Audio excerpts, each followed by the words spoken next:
Hello and welcome back to Views on the Road. I'm your host Steph, and today I'm going to show you how to perfect your empanadas. Some of you like them fried, some of you like them baked. Not to worry, I have a lot of tips to share with you to keep them nice and flaky. Let's start by adding 4 cups of all-purpose flour into our stand mixer.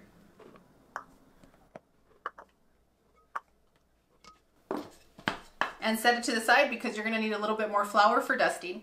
1 teaspoon of salt, 1/4 of a teaspoon of sugar. I know you guys saw me blushing with the sugar, but I've been taking it easy on it. Go ahead and mix your ingredients a little bit before you add your cold butter. Once we start mixing, I'm going to start adding the remaining butter. But if you want a really good combination, you can use half shortening and half butter, and this will taste equally as good. Now with your whisk attachment, you're going to start combining your ingredients. You do not want to go over a 4. We want to keep our butter nice and cold with our flour combination, and that's going to give us a super flaky empanada. Like, oh yeah, oh yeah. Once you see that your butter is combining well into your flour, you're going to start dropping the rest of your butter right into your mixer.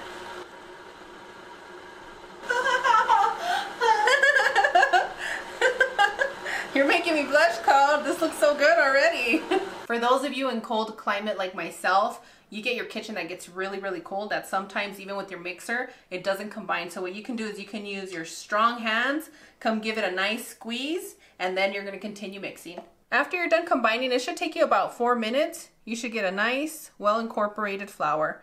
Make a little well in the middle. And we're going to start by adding 1 cup of water. The water is cold, and I keep it cold by adding a few ice cubes. Now we're going to start mixing until everything's well incorporated. What I like to do is I like to add half a cup of water at a time. I'll mix for about 30 seconds, and then I check on how the dough's mixing, and if it needs a little bit more water, then I'll gradually add my half cup of water and continue mixing. And boom, done. After about 4 minutes of mixing, your dough is exactly where you need it to be. So what I like to do is I like to knead it a few times on the counter just to form a nice soft ball. Once you seal your dough and there's no moisture going to get in here, you want to place it in your refrigerator for a minimum of 20 to 30 minutes. This dough has to be cold in order to get a perfect empanada. And for our filling, you're just going to need to place your burner on a medium heat and drizzle a little bit of oil. You're going to add half a chopped onion and 2 garlic cloves. Give that a loving mix and continue to cook for 2 more minutes. Next, you're going to add your ground beef, black pepper, chicken bouillon, and start breaking up your ground beef and giving it a loving mix.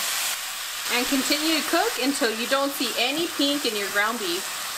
Once you fully cook your beef, you're going to add your roasted Anaheim pepper. If you don't have Anaheim pepper, you can make it comfortable for your home by using canned green chili or roasted poblano pepper. I strained most of the water out of our potatoes, and I have half a cup of water, and that's what you're going to add into your pot. Give that a loving mix and continue to cook on a medium heat for about 13 minutes. Our filling is just about ready. We're going to start filling our dough, and before I do that, I'm going to start warming up our oil for our fried empanadas. Dust your counter with some flour and start unwrapping your present. And now we're going to start rolling out our dough into a thin sheet. My rolling pin is so cold. I kept this dough in my refrigerator for 1 hour. The longer, the better. Even if you make this and leave it overnight, you're going to be happy with the results. But those of you rushing, trying to get your empanadas done, minimum of 20 to 30 minutes. And once you've rolled your dough into a thin sheet like this, it's time to start using a cookie cutter, a bowl, just anything that's in a circular motion that's going to help you get the round little disc that we need.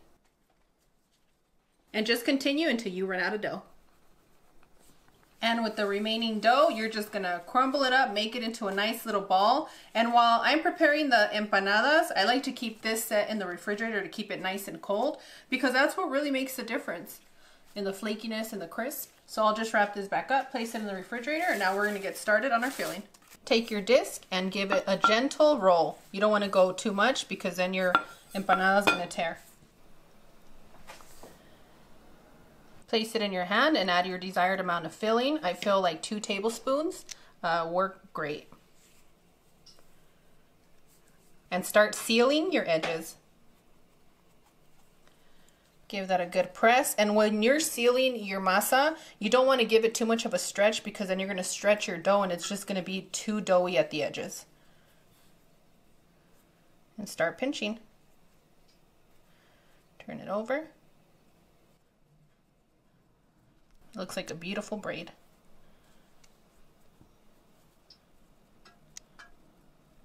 And now you're just going to set it aside while we continue with the remaining empanadas. And you're going to feel like, oh, it doesn't look like an empanada. Not to worry. Once you fry it up, you're going to be like, oh, there's my empanada. When you're done molding your empanadas, you're going to place them in the refrigerator for 10 to 15 minutes until your dough gets cold again. You can also place them in your freezer if you have some time for about 5 to 8 minutes, and then we're going to start frying. Now, when you're going to bake the empanadas, you're going to get an egg. You're going to add a little bit of water and just start beating your egg. I just took these empanadas out of the refrigerator, and now you just want to give it a nice egg wash. In order to bake perfect empanadas, you want to set your oven at 425 degrees. You're going to bake for 10 minutes. After 10 minutes, you're going to lower your temperature to 350 degrees and continue baking for 35 minutes. You want to make sure that your oil is scorching hot. You're going to use an uncoated wooden spoon, chopstick, or toothpick, and once you see a vigorous bubble, that means that you're ready to fry. And this vigorous bubbling starts happening right before your pan gets some smoke on it, so move quickly.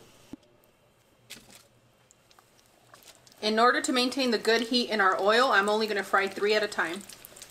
For those of you frying at home using a little bit less oil, make sure that you cover all your empanadas so that you can get that flaky bubble on the outer parts. And you're going to continue to fry for 3.5 to 4 minutes. And boom, done. Our empanadas are ready.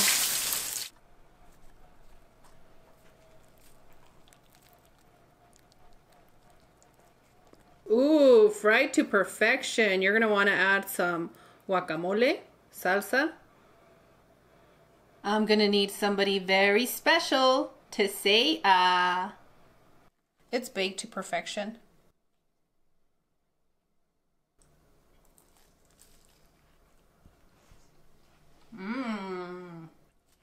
I mean, who doesn't love a soft, flaky empanada? These are absolutely delicious. They're going to be perfect every time. And the dough is seasoned to perfection. I hope you guys enjoy this as much as our family does.